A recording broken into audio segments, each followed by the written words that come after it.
নমস্কার বন্ধুরা, জয়াস ফুড রেসিপিতে তোমাদের সবাইকে স্বাগতম। আজকের আমি তোমাদের জন্য নিয়ে আসলাম গুড়ের পায়েস রেসিপি। এরকম রেসিপি তোমরা যে কোনো অনুষ্ঠান বা অকেশনাল বা এমনি যে কোনো সময় মন চায় এরকম গুড়ের পায়েস রেসিপি তোমরা অবশ্যই বানিয়ে খেয়ে দেখবে। আশা করছি রেসিপিটি তোমাদের খুব ভালো লাগবে। এমনিতেও গুড়ের পায়েস কিন্তু খুবই টেস্টি হয় খেতে চিনির থেকে। তো বন্ধুরা, চলো আমরা রেসিপিটি দেখে নিই। রেসিপিটির জন্য দেখো, আমি এখানে দুধ নিয়েছি 1 লিটার মতো। যে যেরকম দুধ নেবে, বেশি করলে সেরকম বেশি নেবে। 1 লিটার জন্য আমি দেখো এখানে আমার হাতের মুঠের 1 মুঠো চাল নিয়েছি। এখানে কিন্তু 1 লিটারের সঙ্গে 1 মুঠো চাল, 2 লিটার হলে 2 মুঠো চাল, এই আন্দাজে নিতে হবে। আর আমি দেখো চালটাকে ভিজিয়ে রাখবো। আর এদিকে চুলায় আমি দুধটাকে জাল দিয়ে দিয়েছি। দুধটা উঠেছে, দেখতেই পাচ্ছ। দুধ যখন গরম হয়ে যাবে তখন আমি চামচ দিয়ে নেড়ে দিচ্ছি।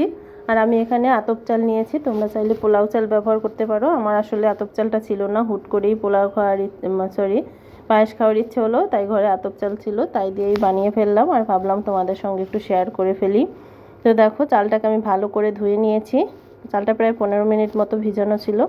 চালটা একটু ধান আছে, মানে নিজেদের ভাঙানো চাল, তাই একটু বেছে নিয়েছি ভালো করে ময়লাগুলো। চালটা একটু লাল লাল। তো দেখো এখন আমি দুধটাকে জাস্ট 2 থেকে 3 মিনিট আমি জাল করে নিয়েছি। অনেক সময় আছে তোমরা অনেকে করে থাকো যে অর্ধেকটা দুধ মানে জ্বালিয়ে তারপরে কমিয়ে তারপরে চাল দিয়ে রান্না করবে। আসলে ওরকম কোনো দরকারই নেই। দুধ উঠলেই কিন্তু চালটা দিয়ে দেওয়া যায়। পায়েস হতে হতে কিন্তু দুধ জাল হয়ে যায় এবং খুব গাঢ় হয়ে যায়। তো বন্ধুরা, চালটা আমি দেখো দিয়ে দিলাম। চাল দেওয়ার পর আমি নেড়ে দিচ্ছি আর জালটাকে মিডিয়াম আঁচ করে দিচ্ছি। দেখো 10 থেকে 15 মিনিট পরে আমি এই অবস্থা হয়েছে। আসলে আতপ চাল, এজন্য এটা একটু ফুটতে সময় লাগবে। আর যদি পোলাও চালটা হয় তাহলে একটু বেশি ভালো হয় এবং ফুটতেও কম সময় লাগে। আর এই চালটা একটু বেশি সময় লেগেছিল। তো দেখো আমি নেড়ে নিচ্ছি অনবরত, মাঝে মাঝে মানে 1-2 মিনিট পর পর নেড়ে দিতে হবে, যাতে করে সরটা জমে না যায়। আর চুলার আঁচটা কিন্তু একদম মিডিয়ামে থাকবে, আস্তে আস্তে করে হবে। তো দেখো আমার ওটা প্রায় 20 থেকে 20 মিনিট পরে আমি এটার ভিতর যখন প্রায় সিদ্ধ হয়ে যাবে তখন আমি গুড়টাকে অ্যাড করে দেবো। এটা আখের গুড়, এটা হচ্ছে খেজুরের গুড় পাটালি, সেটা আমি একটু নোড়া দিয়ে গুঁড়ো করে ছেঁচে নিয়েছি। দেখো গুড়টা দিয়ে দিলাম। আমি এখানে 1/2 কাপ মতো গুড় দিয়েছি। তোমরা মিষ্টি যে যতটা পছন্দ করো সেরকম বাড়িয়ে কমিয়ে নেবে। তো দেখো গুড়টা দেওয়ার পরে কিন্তু আমার দুধ একটু পাতলা হয়ে গেছে, কারণ গুড়টা গলে একটু পাতলা হয়ে যাবে। আর দিয়ে দিচ্ছি সামান্য 1 চিমটি নুন, জাস্ট একটা স্বাদের জন্য, কারণ একটু নুন না দিলে কিন্তু স্বাদটা পাওয়া যায় না। তো দেখো আমি গুড়টা দেওয়ার পর আরও প্রায় 10-12 মিনিট মতো এটাকে করে দিয়েছি, জ্বালিয়ে নিয়েছি। আর এখানে দিয়েছি আমি কয়েকটা কিশমিশ। তোমরা এটা চাইলে দিতে পারো, না চাইলে নাও দিতে পারো। তো কিশমিশটা দিয়ে দিয়েছি। কেউ কাজু ব্যবহার করতে পারো, যার যেটা পছন্দ সেরকম অনুযায়ী দিয়ে দেবে। আমার কিশমিশ ছিল তাই কয়টা কিশমিশ আমি ভিজিয়ে রেখেছিলাম, সে কটাকে দিয়ে দিয়েছি। দিয়ে আরও একটু নেড়ে নিচ্ছি 5 মিনিটের মতো। দেখো দুধটা প্রায় ঘন হয়ে এসে, দেখতেই পাচ্ছ কিন্তু দুধটা কিন্তু পুরো ঘন হয়ে গেছে একদম।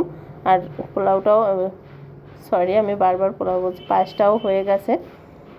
দেখো কতটা সুন্দর হয়েছে আর পুরো ঘন। আর গুড়ের পায়েস জাস্ট অসাধারণ অসাধারণ, দারুণ একটা গন্ধ বেরোচ্ছিল, কারণ খেজুরের রসের কিন্তু গন্ধটা খুব সুন্দর হয়। আর গুড়টাও অনেক ভালো ছিল। আর গুড়টা কিন্তু তোমরা যদি মনে করো যে অনেক সময় গুড় দিয়ে রান্না করলে কিন্তু হয়ে যায়, মানে দুধটা ছানা খেতে যায়। তো আগে অবশ্যই একটু গরম দুধ এবং গুড়টাকে আলাদা একটু দেখে নেবে বাটিতে করে। তো আমার পায়েসটা রেডি। দেখো আমি নামিয়ে নিয়েছি, কতটা সুন্দর হয়েছে। এবার আমি একটা ছোট বাটিতে পরিবেশন করে তোমাদের দেখাবো। গুড়টা কিন্তু আগে টেস্ট করে নেবে গরম দুধের সঙ্গে, তাহলে যদি ছানা কেটে যায় তাহলে তোমরা সে গুড়টা ব্যবহার করবে না। আর দেখো আমি একটা বাটিতে নামিয়ে নিয়েছি, উপরে কয়েকটা কিশমিশ দিয়ে সাজিয়ে নিয়েছি। তোমরা এখানে কাজু কিশমিশ এগুলো দিয়ে সাজিয়ে নিতে পারো। তো বন্ধুরা, রেসিপিটি কেমন হয়েছে অবশ্যই কমেন্টস বক্সে জানাবে এবং অবশ্যই ট্রাই করবে। আজকের মতো সবাইকে টাটা, সবাই ভালো থেকো।